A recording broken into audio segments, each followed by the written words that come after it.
lo pernah nggak sih nih lagi nongkrong bareng sama teman-teman, terus tiba-tiba ada salah dengar sebuah kata, terus semuanya malah jadi ketawa bareng. Contoh, misalkan lo dengar kata buku, tapi teman lo malah nangkepnya suku. Padahal kan cuma beda satu kata doang kan, tapi artinya itu langsung berubah. Dan kadang suara yang beda-beda itu, tapi artinya tetap sama. Nah, gue dulu bener-bener gak kepikiran sama sekali, sampai akhirnya gue nemu dua istilah keren. Apa sih kak istilah itu? Nah, istilah itu ada di fonemik dan di fonetik. Nah, kita bahas itu, mending lo siapin dulu makanan atau cemilan biar makin santuy. Nah, oke, jadi gini, lo bayangin lo lagi makan bakso. Nah, di bakso itu kan terdiri dari macam-macam bahan ya kan. Kayak ada daging, ada mie, ada saus, bahkan ada sambal juga. Nah, sama aja kayak bahasa, kata-kata itu juga terdiri dari bahan-bahan kecil yang kita sebut apa? Ya, nah, fonem itu kayak kode suara tapi yang paling mendasar. Kalau kodenya beda, artinya juga beda. Contoh nih, kalian dengerin baik-baik. Buku dan suku. Itu kan beda ya. Nah, itu gara-gara fonem B dan S ya beda. Ya udah, gitu doang. Nah, jadi fonem itu tuh kayak arsitek bahasa yang yaudah mereka cuma nyusun-nyusun kata biar jadi kata yang punya arti. Keren kan? Ya keren lah. Nah, variasi ini kita sebut dengan allofon. Nah, contohnya kayak kata top dan stop. Sebenarnya sama-sama ada T-nya, cuma yang satunya ada kata S-nya, yang satunya enggak. Walaupun ada perbedaan dikit, cuma kan kita tetap ngerti ya, artinya tuh ya beda gitu loh. Nah, itu yang disebut dengan allofon. Nah, jadi itu tuh sama aja kayak lo misalkan pakai baju yang sama, tapi kadang pakai topi, kadang enggak.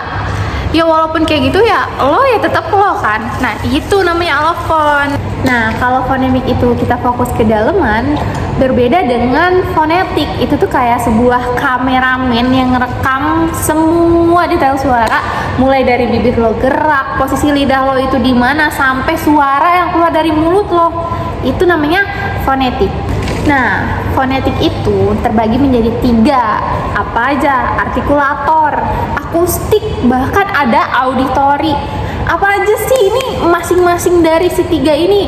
Kalau artikulator itu ya gimana cara kita ngeluarin suara.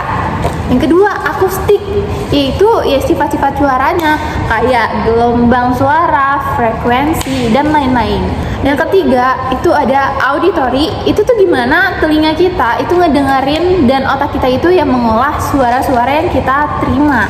Nah, jadi fonetik itu kayak ilmu yang ngukur, nimbang, bahkan ngejelasin semua tentang suara, dan itu detail banget.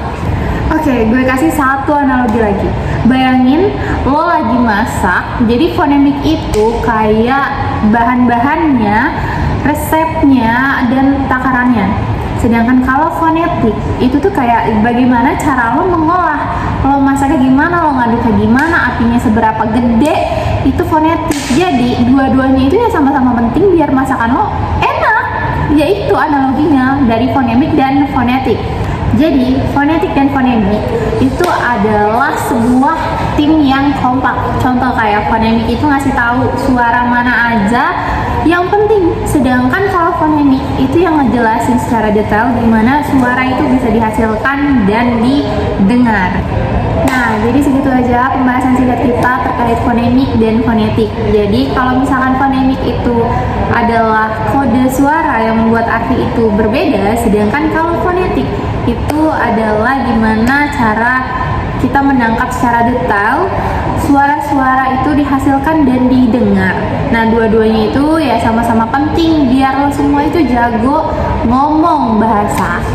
Nah, yaudah guys, segitu aja penjelasan dari gue Dinda, gue pamit undur diri. See you di penjelasan kita selanjutnya. Dadah!